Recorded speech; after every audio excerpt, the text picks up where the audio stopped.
here, triangle BCX and triangle DAX. Vertical angles would give us an angle there. Alternate interior angles would give us an angle there. And then we got these two sides. That would be angle, angle, side that we could use to prove those two congruent. So there are lots of, we could also do all those. And we could also go this way with the diagonal and prove that those two triangles were congruent. So there's several possibilities of other triangles. If so, name them and explain how you know that they're congruent. Okay, so let's look at BCX. So we could say that triangle BCX is congruent to triangle. And when we're naming these, we kind of want to go in a backwards pattern or twisted pattern. So B to C to X goes with D to A. D to A to X. Make sure I got everything, in the right order.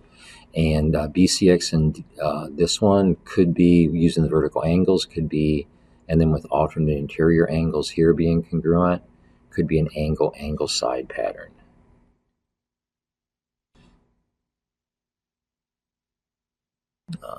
Going with the parallel lines and the other diagonal this way, it could have also been angle, side, angle, because we would have this angle congruent to this angle, and we would have this angle congruent to this angle. That would give us angle, angle, and then we got the side included between those, so that could also be angle, side, angle. So those two, and there might be more than just those. The other two triangles we could think about would be triangle BAX. And if I'm going to name it BAX, I would have to go with DCX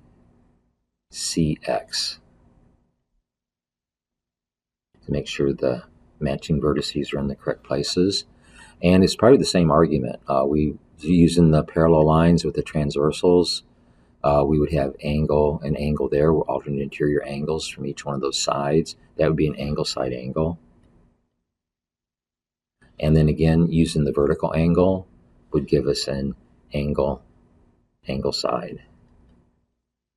So those triangles would be congruent. Let's see which other ones. So we did ABC, and we did DAB, and so we did those triangles. CBD with ADB. So yeah, that's just the different way of naming the same thing. So those are two other triangles that also could have easily been proved congruent. Let's look at the triad. Given parallelogram WXYZ, what is YZ? Now they're telling us that this is a parallelogram. So all the properties of parallelogram come into play, which means that the diagonals bisect each other. Opposite sides are parallel, opposite sides are congruent. So they want to know what YZ is, which is this side here. Opposite sides in a parallelogram are congruent, so 3.27 would be YZ. We also could say that 5.09 would be WZ. If we call this M, MY would be congruent to MW, and MX would be congruent to MZ because the diagonals in a parallelogram bisect each other. So that's it for that one. Let's look at example 2, using opposite sides of a parallelogram. The 600, this perimeter of this fence is 600 meters. The fence along Chaco Road is twice as long as the fence along Grover Lane. So let's use algebra for that. So if we let Grover Lane's length of fence be X, that means the one on Jones Road is also the same because opposite sides of a parallelogram are congruent, and the Chaco Road one is twice the length of the Grover Lane one. So opposite sides of that's going to be 2x. So total we have 6 x's makes 600, or x equals 100, and we're talking about meters. So if x is 100 meters, what is the length of the fence along Jones Road? It's 100 meters. So Jones Road fence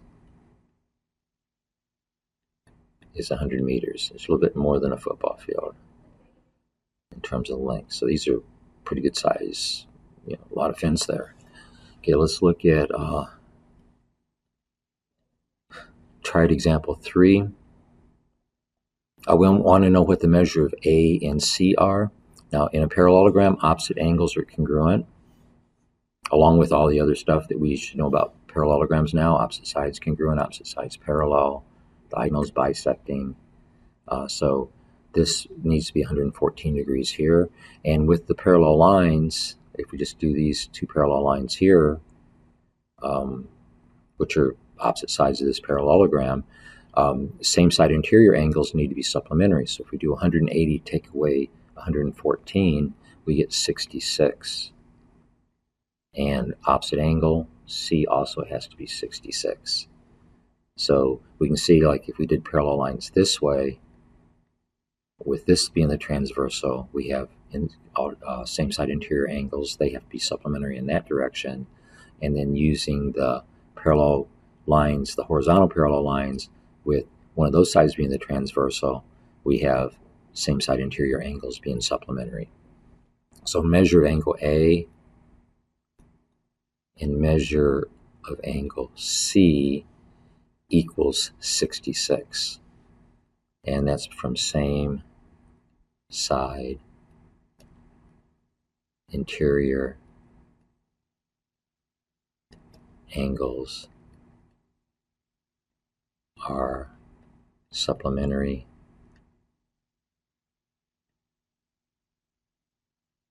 if parallel lines are cut by a transversal.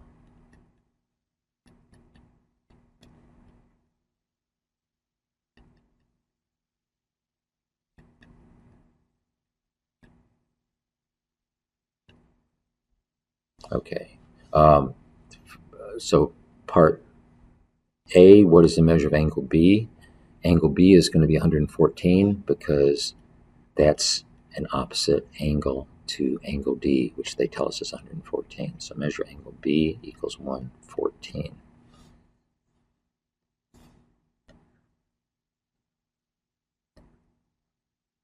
Let's look at example 4. Use the angles of a parallelogram. Now, if this is a parallelogram, without even looking at the problem, these angles need to add up to 180 degrees, because if you have parallel lines cut by a transversal, same side interior angles are supplementary. So we want to find out what A is. So basically we have that the measure of angle H plus the measure of angle G equals 180 because they are same side interior angles with parallel lines cut by a transversal.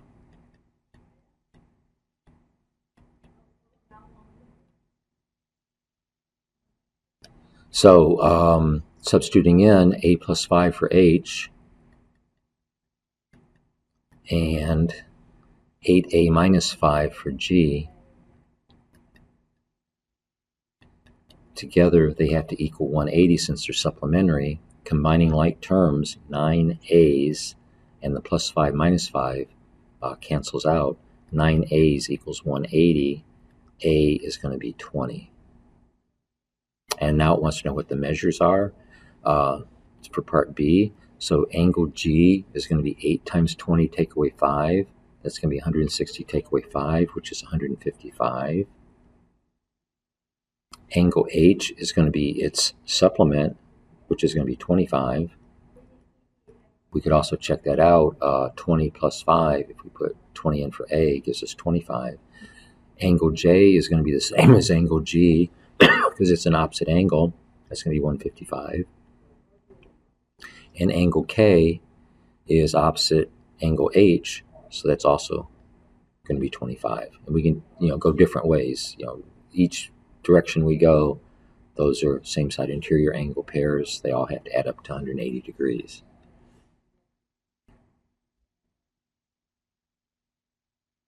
Let's talk about the diagonals in a parallelogram now with example 5. So in a parallelogram, the diagonals bisect each other. So SU is 35, so this total distance here is 35.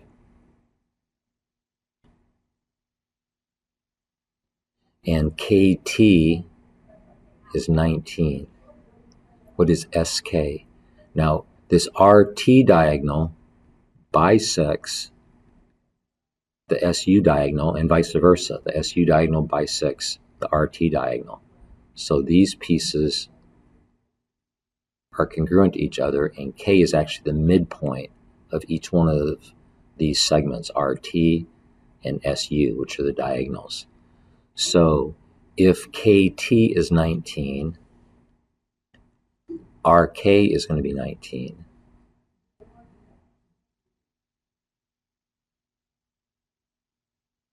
I'll do that right. KT. If KT is 19, then RK is going to be 19.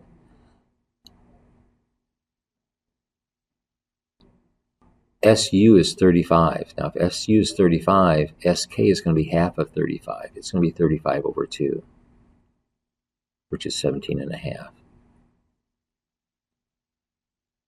And they're not giving us units, so we need units.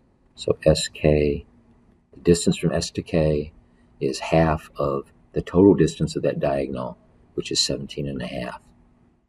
What's RT? RT, they're talking about the whole length here. Well, if half of it is 19, double the 19, or 38, is going to be the length of RT. So the distance from R to T is going to be 38 because half of the distance is 19, and K is the midpoint because in a parallelogram, diagonals bisect each other. Okay, let's move on. Find unknown lengths in a parallelogram. So in a parallelogram, opposite sides are congruent and diagonals bisect each other. So here we have PK equal to 4. So this distance here is equal to 4. And HK, which is this total length, is 2/3 GJ. So this is 2/3 GJ from H to K. So H, okay, continue on with example 6. That PK is equal to 4. And HK, which is this total length here, is 2/3 of JG. And they want to know what the distance from G to P is. So one thing by symmetry, if PK is 4, we know that HP is going to be 4, and the total HK distance is going to be 8. And if this total distance is 8, that's 2/3 of JG. So HK distance is double the 4's, which gives us 8. And also, we're given that HK is 2/3 the distance from G to J. So if we set these equal to each other, 8 equals 2/3 of GJ. Multiply by 3, divide by 2. Multiply by 3, we're going to multiply by basically 3 halves on both sides to cancel out the fraction. Keep change flips. We get 24 over 2, which is 12, is equal to GJ. Now, if GJ is 12, each one of these pieces has to be 6, since the diagonals are bisectors. So what's the length of GP? GP equals 6, and they're not giving us units. Okay, let's move on.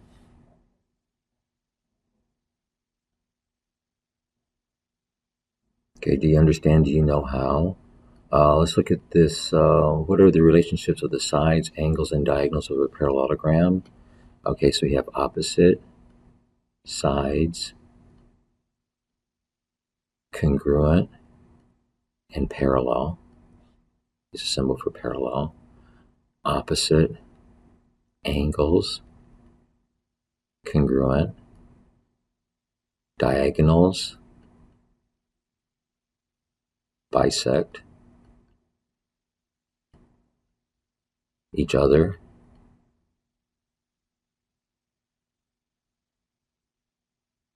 What else? Diagonals bisect each other. Opposite sides congruent parallel. Opposite angles congruent. I guess same side interior angles supplementary.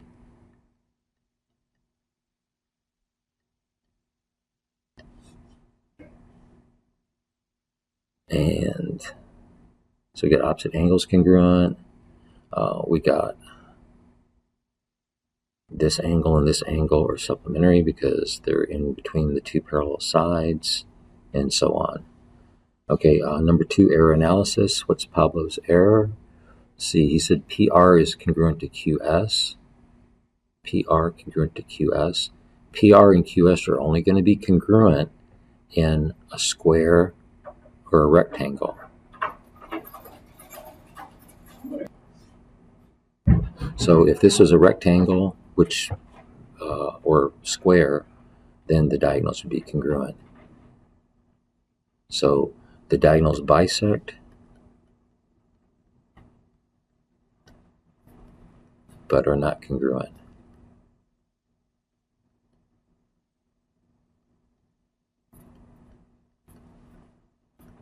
In a general parallelogram.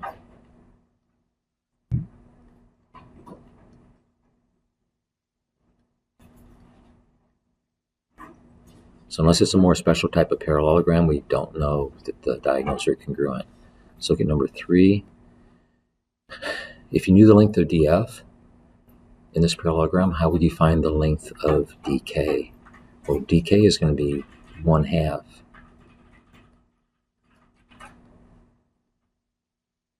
Because diagonals bisect.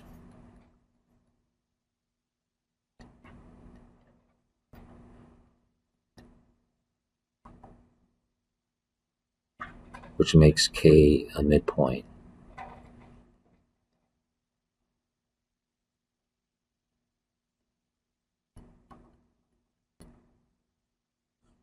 Okay, let's look at number 4. What would the expression 180 minus 3x plus 8 represent? Angle K and angle J are same side interior angles.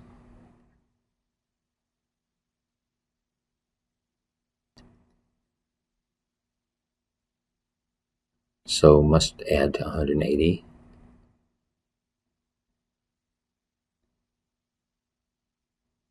So this expression represents the math you would have to do to find the measure of angle J. So the measure of angle J is 180 minus the measure of angle K. Let's look at the Gino House. Okay, you want to find each length. The length of DE is x plus 2. Okay, so we want to find the length of BC. BC, so what we have to do is figure out what x is. We don't have anything about the sides, but these two sides are congruent. So we can set 3x minus 2 equal to x plus 4. Solve for x, take away x from both sides. 2 x's equals, and add 2 to both sides, 6. X is equal to 3. And if x is equal to 3, then 3 times 3 take away 2 gives us 7. So BC is equal to 7. They don't give us units. BD now is going to be twice x plus 2. So E to D is going to be 5. And E to B is going to be 5 because E is the midpoint since the diagonals bisect each other. And so the total length of BD is going to be 10 units. So look at number 7. Want to find each angle measure. Okay, opposite angles in a parallelogram are congruent. Same side interior angles are supplementary. So angle X is going to be 99 degrees. And 180 take away 99 is going to give us 81 degrees. So W and Y are both going to be 81 degrees. So WXY, 99 degrees. XYZ, 81 degrees. So they have to be supplementary because you have parallel lines cut by transversal, same side interior angles are supplementary.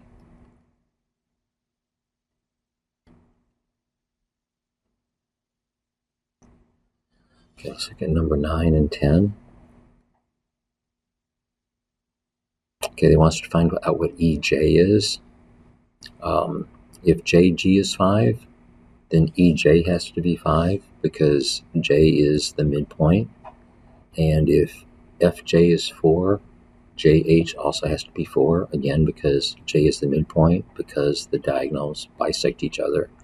So EJ is 5, and they're not giving us units. FH is 2 times 4, which is 8. So get number 11 and 12. We want to find these angle measures. These same side interior angles are supplementary. So I can figure out what T is by doing the algebra and adding those together and making them equal 180. So 9T minus 2 plus 3T plus 14 equals 180. Combine T's, 12T minus 2 with the 12 with the 14 is a 12 equals 180. Take away 12 from both sides. 12 T's is 168. Divide by 12. T is going to be 168 over 12, which is 84 over 6, which is 42 over 3, which is 14. So T is 14. Now, if T is 14, NPQ, which is this angle here, is going to be the supplement of 9 times 14 take away 2. 9 times 14 is going to be 90 plus 36 is going to be 126 take away 2 is going to be 124. Supplementary to that is going to be angle M, which is 3 times 14, which is 42 plus 14, which makes 56. And we can also check and see that these add up to 180. And this opposite angle's also got to be 56. So NPQ is going to be 56. And PQM, P to Q to M is going to be 124. Okay, so that's it for these notes.